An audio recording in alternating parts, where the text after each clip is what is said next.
एक बार फिर से आपका अपना चैनल अमरजीत एजुकेशन में स्वागत करता हूं।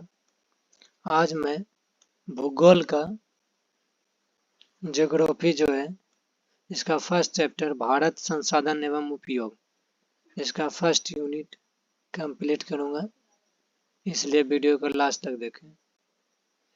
वीडियो अगर अच्छा लगे तो लाइक एंड सब्सक्राइब करें। सबसे पहले संसाधन। संसाधन का महत्व। संसाधन क्या है? आप अपने जीवन में अनेक वस्तुओं का उपयोग करते हैं।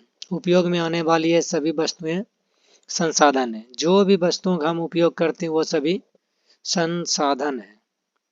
इसका प्रयोग होगा, यह इसका हो गया आंसर। जो भी सब वस्तु है सब संसाधन है। संसाधन भौतिक जैविक दोनों हो सकते हैं। संसाधन दोनों हो सकते हैं, भौतिक जैविक दोनों। जहाँ एक और भूमि, मृदा, जल, खनिज जैसे भौतिक पदार्थ मानवीय आकांक्षाओं की पूर्ति में सहायक होकर संसाधन बन जाते हैं, उसी दूसरी ओर जैविक पदार्थ। जैविक में आ जाएगा वनस्पति, वन्य जीव, जलीय जीव, मानवीय जीव, ये सब जैविक पदार्थ। और भौतिक पदार्थ में आ जाएगा जो कि ये सब है भूमि, मृदा, जल, खनिज, ये सब भौतिक में आ जाएंगे और जैविक में ये सब हो जाएगा। जीवन को सुखमय बनाने के पीछे नहीं है। भौतिक एवं जैविक दोनों पदार्थ तकनीक के सहारे ही जीवनोपयोगी हो पाते हैं। अनादिकाल से ही अरण्यों में वनस्पति एवं वन्य जीव उपलब्ध थे। शुरू से ही वनस्पति और वन्य जीव उपलब्ध थे। जलाशय एवं सागरों में जलीय जीव लाखों वर्ष पूर्व से विचरण करते हैं। यानी लाखों वर्ष पहले से ही जलाशय में, सागर में जलीय जीव विचरण कर रहे हैं, यानी रह रहे हैं। सदियों से ही कोयला, पेट्रोलियम, अन्य खनिज पृथ्वी को गर्भ में पड़ा हुआ था, किंतु उस समय के आदि मानव में तकनीक, ज्ञान, शुरू से ही कोयला, पेट्रोलियम और सब था खनिज, लेकिन उस समय के मानव में तकनीक यानी ज्ञान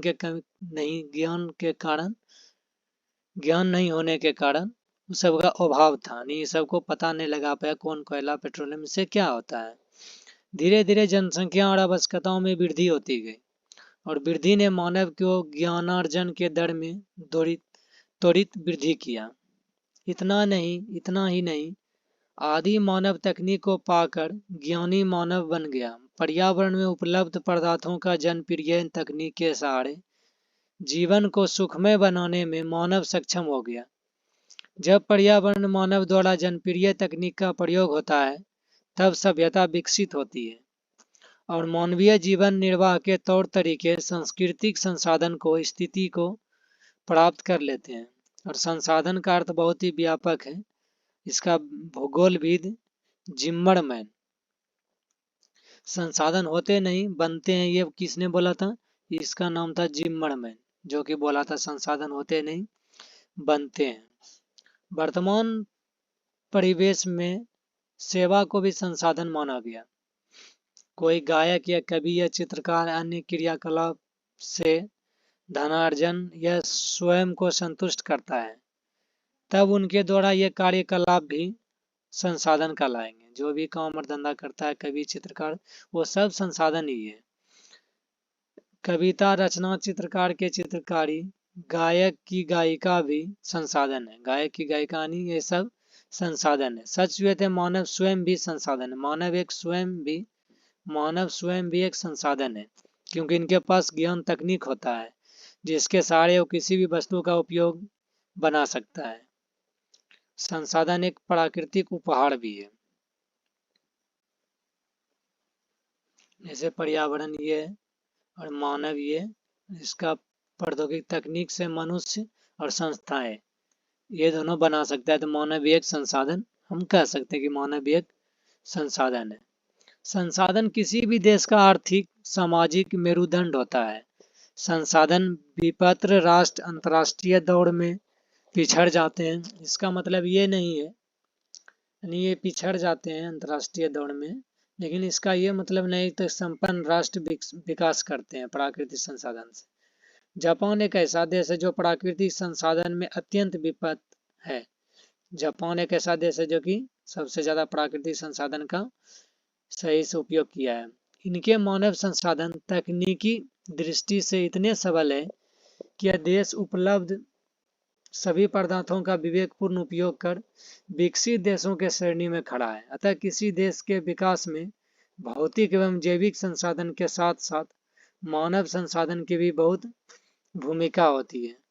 विविध संसाधनों के मध्य मानव नियंत्रण की स्थिति में रहता है, जो कि पर्यावरण, उपलब्ध पदार्थ, प्रौद्योगिकी, तकनीक एवं संस्थाओं के बीच अंतर्संबंध स्थापित करता है, जिससे पर्यावरण के पदार्थ उपयोगी बन जाते हैं। दूसरा, संसाधनों का वर्गीकरण। संसाधनों के वर्गीकरण के आधार पर संसाधन को उत्पत्ति के आधार पर जैव और अजैव, उत्पत्ति के जो आधार पर है वो जैव और अजैव संसाधन है। उपयोगिता के आधार पर नवीकरणीय और अनवीकरणीय है, और स्वामित्व के आधार पर व्यक्तिगत, सामुदायिक, राष्ट्रीय और अंतर्राष्ट्रीय है, इनका आधार है। और विकास की स्थिति के आधार पर संभाव्य, विकसित, भंडार और संचित। दिए गए चार्ट की मदद से हम समझाते हैं। जैसे संसाधन है, संसाधन का परिभाषा मानवीय आवश्यकता को पूर्ति करने वाला सभी जीव जंतु, पेड़ पौधे, जो भी हम देखते हैं वो सब संसाधन है। जैसे ये हो गया संसाधन का, सबसे पहले संसाधन का दो भेद, प्राकृतिक संसाधन, मानवीय संसाधन। अब हुआ प्राकृतिक संसाधन का दो भेद, नवीकरणीय संसाधन और अनवीकरणीय संसाधन। ठीक। और फिर मानवीय संसाधन, प्राकृतिक संसाधन, संसाधन के दो भेद हैं, प्राकृतिक और मानवीय। प्राकृतिक के दो भेद है, नवीकरणीय और अनवीकरणीय। और फिर मानवीय के भी दो भेद है, जो कि संरचना, संस्था और गुणवत्ता। ठीक। उसके बाद नवीकरणीय संसाधन का भी दो भेद है, जो कि है सतत अथवा प्रवाह, जैसे पवन जल, और एक जैव संसाधन। और इसके बाद अनवीकरणीय, नवीकरणीय के दो भेद है, और फिर अनवीकरणीय के भी दो भेद है, जो कि वो पूर्ण चक्रीय जैसे धातु और अवकरीय जैसे जीवाश्म ईंधन। ठीक। अब इसके बाद पहले संसाधन हो गया दो गो, फिर प्राकृतिक का दो गो, फिर मानवीय का दो गो, फिर नवीकरणीय का दो गो, फिर अनवीकरणीय का दो गो। उसके बाद अब जैव का भी दो भेद है, जैसे प्राकृतिक, वनस्पति और फिर वन्य जीव। ये बहुत अच्छा तरह से चार्ट को, जैसे संसाधन का वर्गीकरण, ये अच्छा तरह से चार्ट को मैं समझा दिया। ये चार्ट। ठीक। अब आगे इसका भेद पढ़ेंगे। संसाधन के प्रकार। उत्पत्ति के आधार पर संसाधन दो प्रकार से होते, जैसे हम यहाँ पर पढ़े थे, जैव और अजैव संसाधन। इसको पढ़े थे हम यहाँ पर। उत्पत्ति के आधार पर जैव और अजैव, यानी जैव अजैव क्या है, इसको पढ़ना है। जैव संसाधन, ऐसे संसाधनों का प्राप्ति जैव मंडल से होती है, जो कि जैव मंडल से प्राप्ति होती है उसे जैव संसाधन, यानी इसमें सजीव के सभी लक्षण मौजूद होते हैं। इनमें सजीव के सभी लक्षण होता है, जैसे मनुष्य, वनस्पति, मत्स्य, वसुधन, अन्य प्राणी संपदा। यह एक जैव संसाधन की परिभाषा। अजैव, निर्जीव वस्तुओं के समूह को अजैव संसाधन कहते हैं। इसका मतलब है कि जो जैव मंडल से होती है उसे जैव संसाधन, और जो निर्जीव वस्तुओं से समूह को अजैव संसाधन कहते हैं, जैसे चट्टान, धातु, खनिज, लोहा, पत्थर, ईंटा, ये सब। अब उपयोगिता के आधार पर संसाधन के दो भेद, नवीकरणीय थे और अनवीकरणीय। तो नवीकरणीय क्या है और अनवीकरणीय क्या है? वैसे संसाधन जिन्हें भौतिक, रासायनिक या यांत्रिक प्रक्रिया द्वारा नवीकृत पुनः प्राप्त किया जा सकता है। नवीकरणीय संसाधन यानी जिसे हम पुनः प्राप्त कर सकते हैं, जैसे सौर ऊर्जा, पवन ऊर्जा, जल, विद्युत, वन्य और प्राणी। सतत या प्रवाह जैव संसाधनों का वर्गीकृत करता है। नवीकरणीय संसाधन वह है जो कि हम फिर से उसे प्राप्त कर जा सकते हैं, और इसका फिक्स होगा को नवीकरणीय संसाधन जो प्राप्त नहीं कर पाएंगे। इसका है नवीकरणीय संसाधन। ऐसे संसाधनों का विकास लंबी अवधि में जटिल प्रक्रियाओं द्वारा होता है, और इन प्रक्रिया को पूरा होने में लाखों वर्ष लग जाते हैं। इसमें ऐसे भी संसाधन है, जैसे एक जीवाश्म ईंधन, इसको बहुत साल के बाद प्राप्त कर सकते हैं। ये एक वो नवीकरणीय संसाधन है, जो इसमें लाखों वर्ष लग जाता है संसाधन बनाने में। अब स्वामित्व के आधार पर संसाधन के 4 प्रकार हो सकते हैं, जैसे व्यक्तिगत संसाधन, सामुदायिक संसाधन, राष्ट्रीय संसाधन और अंतर्राष्ट्रीय संसाधन। अब इसका परिभाषा पढ़ेंगे। सबसे पहले व्यक्तिगत संसाधन क्या है? ऐसे संसाधन जो किसी खास व्यक्ति के अधिकतर क्षेत्र में होता है, जिसके बदले में सरकार को लगान भी चुकाते हैं, जैसे भूखंड, जिसमें लगान चुकाना पड़ता है, जैसे भूखंड, जायदाद, जिसमें लोगों का निजी स्वामित्व होता है, बाग बगीचा, तालाब, कुआं इत्यादि। ऐसे संसाधन सब एक व्यक्तिगत निजी स्वामित्व रखता है, व्यक्तिगत संसाधन है ये सभी। अब है सामुदायिक संसाधन। ऐसे संसाधन किसी खास समुदाय के आधिपत्य में होता है, जिसका उपयोग समूह के लिए सुलभ होता है। गांवों में चारण भूमि, शमशान, मंदिर या मस्जिद, परिसर, सामुदायिक भवन, तालाब आदि। नगरीय क्षेत्र में इस प्रकार का संसाधन सार्वजनिक पार्क, पिकनिक स्थल, खेल मैदान, मंदिर, मस्जिद, गुरुद्वारा, ये सब जितना भी बना हुआ है, भवन, कार्य, तालाब, वो सब एक सामुदायिक संसाधन में आएगा।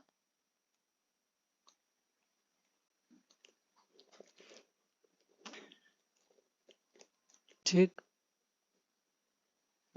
क्या आप जानते हैं कि राजनीतिक सीमा के अंतर्गत भूमि, खनिज पदार्थ, जल संसाधन, वन और समुद्री जीव 200 किलोमीटर वर्गीय क्षेत्र के राष्ट्रीय संसाधन है।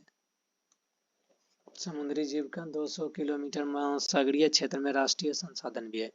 अब है राष्ट्रीय संसाधन क्या है? कानूनी तौर पर देश और राष्ट्र के अंतर्गत सभी उपलब्ध संसाधन, जो कि कानूनी तौर पर है, देश और राष्ट्र के अंतर्गत में आता है, उसे राष्ट्रीय संसाधन कहते हैं। देश की सरकार को वैधानिक हक है कि वो व्यक्तिगत संसाधनों का अधिग्रहण आम जनता के हित में कर सकती है। अपने अपने गांवों में, आसपास के क्षेत्रों में भी शहरी विकास प्राधिकरण का बोर्ड देखा होगा। इसे सरकार ने भूमि अधिग्रहित करने हेतु अधिकृत किया। ये भूमि सहित अन्य नगरीय संसाधनों का विकास करते हैं। अंतर्राष्ट्रीय संसाधन अब क्या है? और ये 200 किलोमीटर तक अपवर्जक आर्थिक क्षेत्र के नाम से भी जाने जाते हैं।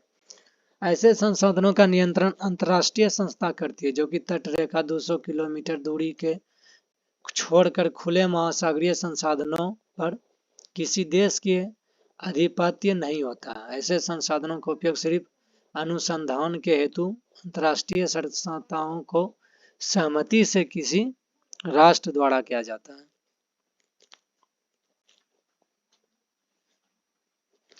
अब विकास के स्तर पर भी संसाधन के 4 भागों में वर्गीकृत किया गया, जैसे संभावी संसाधन, जिसका संभावना होना चाहिए, संभव हो सके। ऐसा संसाधन जो किसी क्षेत्र विशेष में मौजूद होते हैं, जिससे उपयोग में लाए जाने की संभावना रहती है, जिसे हम उपयोग में लाने जाने की संभावना रखते हैं, उसे हम संभावित संसाधन कहते हैं। इसका उपयोग अभी तक नहीं किया गया है, जैसे हिमालय क्षेत्र का खनिज, जिनका उत्खनन अधिक गहराई में होने के कारण दुर्गम एवं महंगा है। उसी प्रकार राजस्थान और गुजरात क्षेत्र में पवन और सौर ऊर्जा का सीम संभावनाएं हैं, परंतु अभी तक इनका सही रूप से विकास नहीं हो पाया है। अब विकसित संसाधन, ऐसे संसाधन जिनका सर्वेक्षणोपरांत उपयोग हेतु मात्रा गुणवत्ता का निर्धारण हो चुका, यानी जो सभी जगह उपस्थित रहना चाहिए, विकसित संसाधन।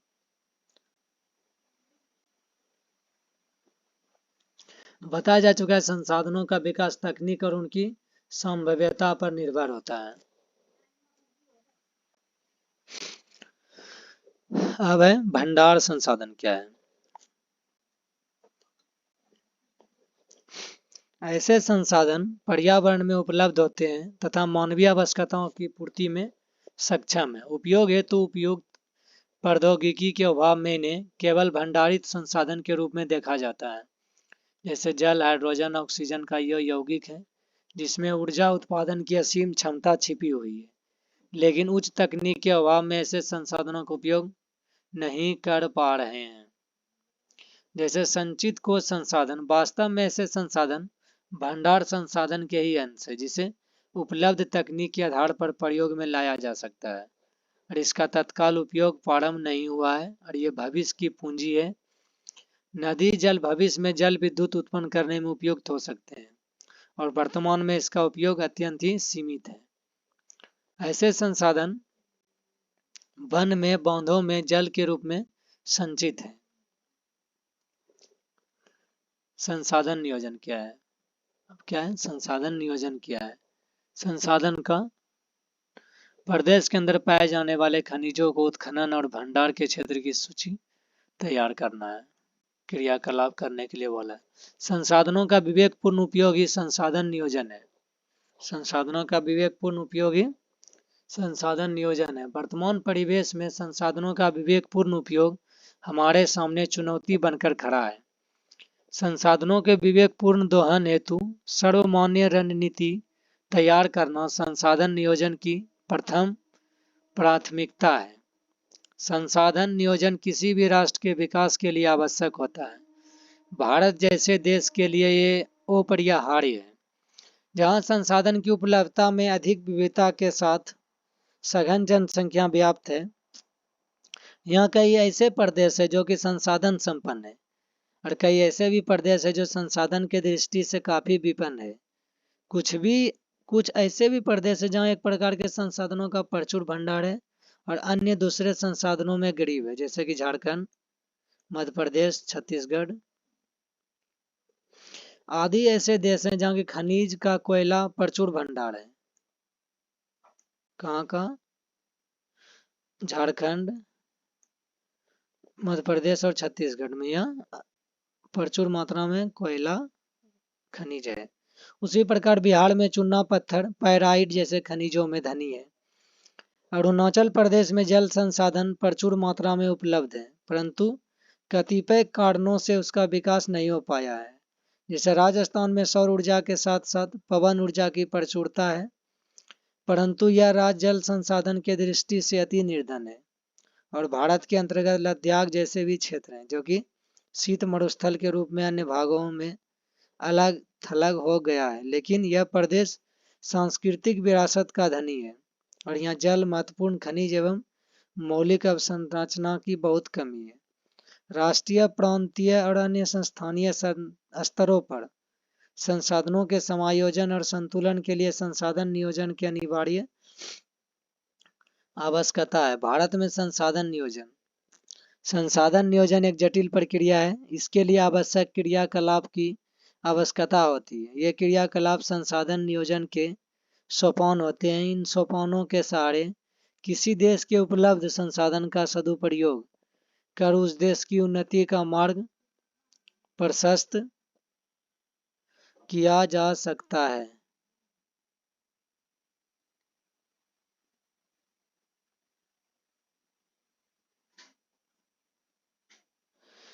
संसाधन नियोजन के सोपानों के रूप में बांटकर अध्ययन भी किया जा सकता है। संसाधन के नियोजन के सोपानों पर अध्ययन किया गया है बांटकर, जो है कि देश के विभिन्न प्रदेशों में संसाधनों की पहचान करने के लिए सर्वेक्षण कराना है। सर्वेक्षणोपरांत मानचित्र तैयार करना और संसाधनों का गुणात्मक और मात्रात्मक आधार पर मापन या आकलन करना है। संसाधन विकास योजनाओं को मूर्त रूप देने के लिए उपयुक्त प्रौद्योगिकी, कौशल एवं संस्थागत नियोजन की रूपरेखा तैयार करना। राष्ट्रीय विकास योजना एवं संसाधन विकास योजना के मध्य समन्वय स्थापित करना है। हमारे देश में स्वतंत्रता प्राप्ति के बाद से ही संसाधन नियोजन के लक्षित उद्देश्यों को हासिल करने का प्रयास किया जा रहा है और इस संदर्भ में भारत सरकार प्रथम पंचवर्षीय योजना से ही प्रयासरत है। किसी भी इकाई पर विकास हेतु संसाधन एक आवश्यक शर्त है, यानी कोई भी काम के लिए संसाधन एक आवश्यक शर्त है, किंतु प्रौद्योगिकी एवं संस्थानों में वांछित परिवर्तन के अभाव में केवल संसाधनों की उपलब्धता से विकास संभव नहीं है। आज भी हमारे देश में ऐसे कई राज्य हैं जहाँ की संसाधन की प्रचुरता के बाद भी आर्थिक रूप से पिछड़े राज्य में इनकी गणना की जाती है और इसके विपरीत कुछ ऐसे भी राज्य हैं जो कि संसाधन के अभाव में आर्थिक रूप से विकसित हैं।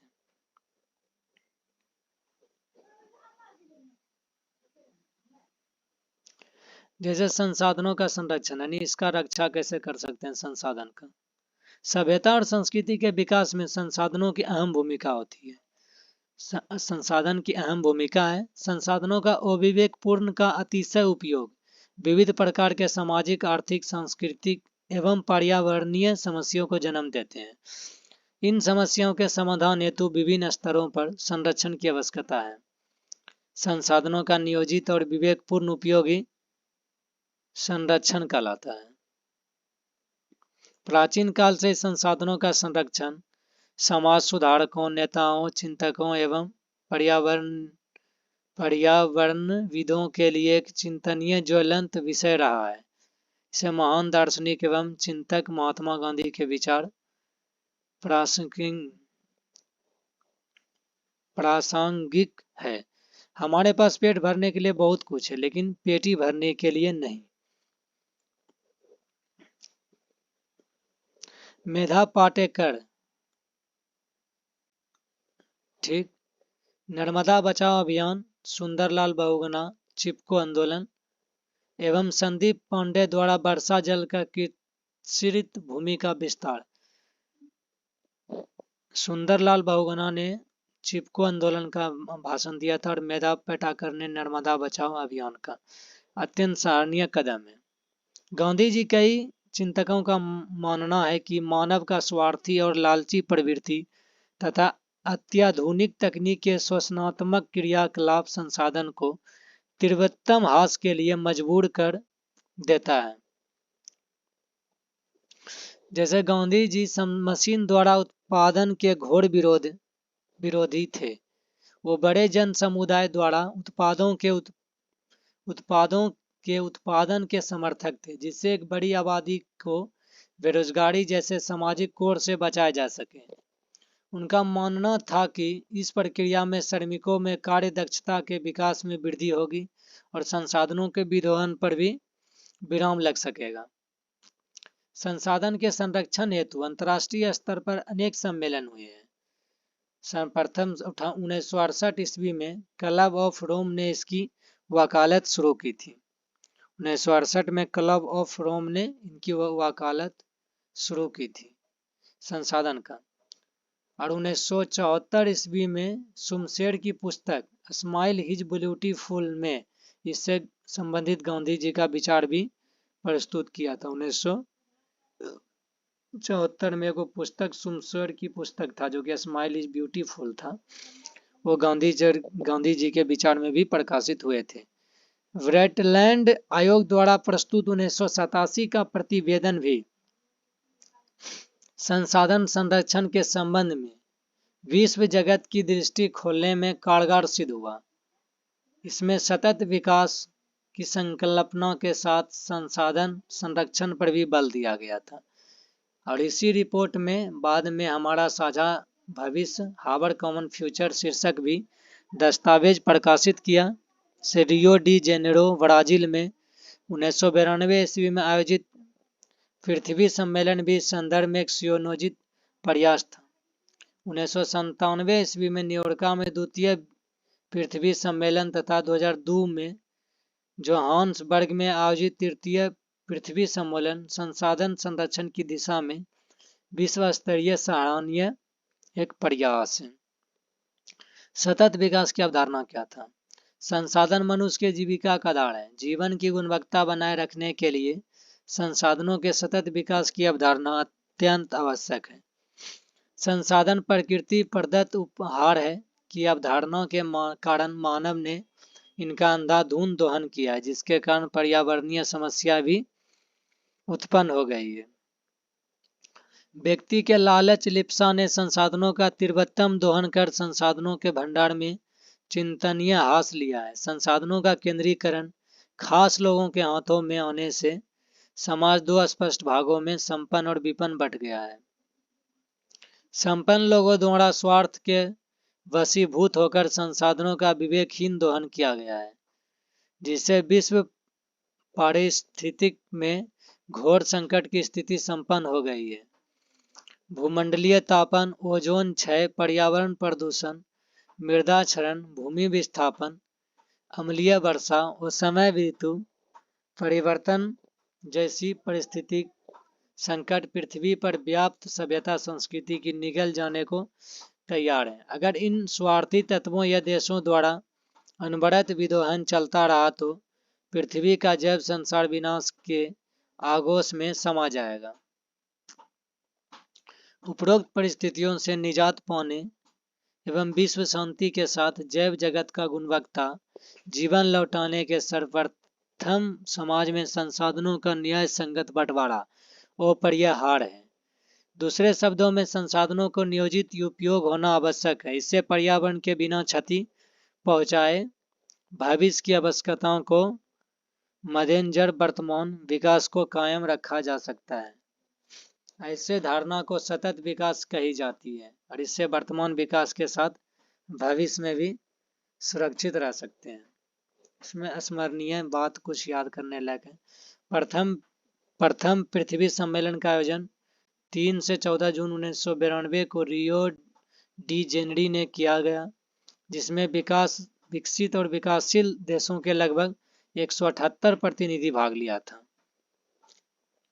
इस सम्मेलन में ग्लोबल वार्मिंग, वन संरक्षण, जैव विविधता कार्यक्रम 21 एवं रियो घोषणा पर समझौता किए गए थे। और है संयुक्त राष्ट्र पर्यावरण विकास UNCED के तत्वावधान में रियो डी जेनेरो सम्मेलन में राष्ट्रीय अध्यक्षों द्वारा स्वीकृत 800 पृष्ठीय एक घोषणा पत्र है, जिसमें सतत विकास प्राप्त करने के लिए 21 कार्यक्रम को स्वीकृति किया गया था।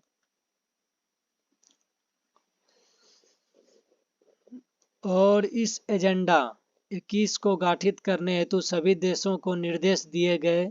इस पर होने वाले खर्च के वहन हेतु विश्व पर्यावरण कोष की स्थापना की गई है। द्वितीय विश्व पृथ्वी सम्मेलन का आयोजन 23 से 27 जून 1997 ईस्वी के न्यूयॉर्क में प्रथम सम्मेलन के मूल्यांकन के लिए 5 वर्ष बाद आयोजित हुआ और इसे प्लस 5 सम्मेलन भी कहा जाता है।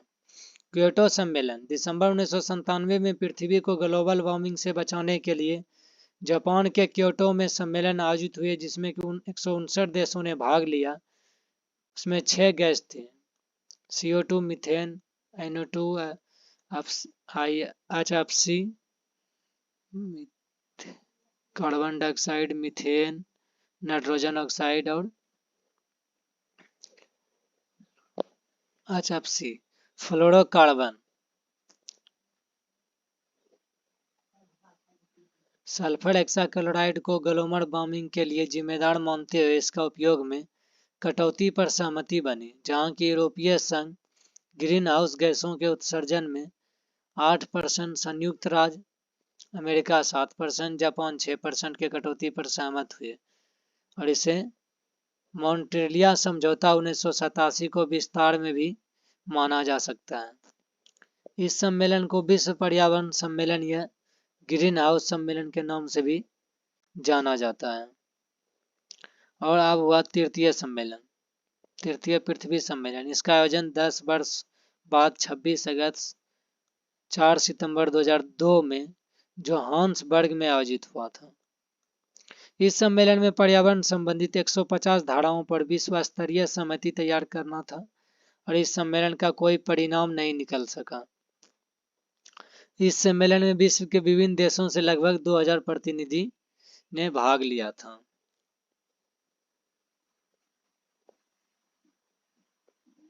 तो ठीक है, इसी के साथ मैं ज्योग्राफी का फर्स्ट चैप्टर कंप्लीट कर दिया हूँ। वीडियो को लास्ट तक देखने के लिए धन्यवाद।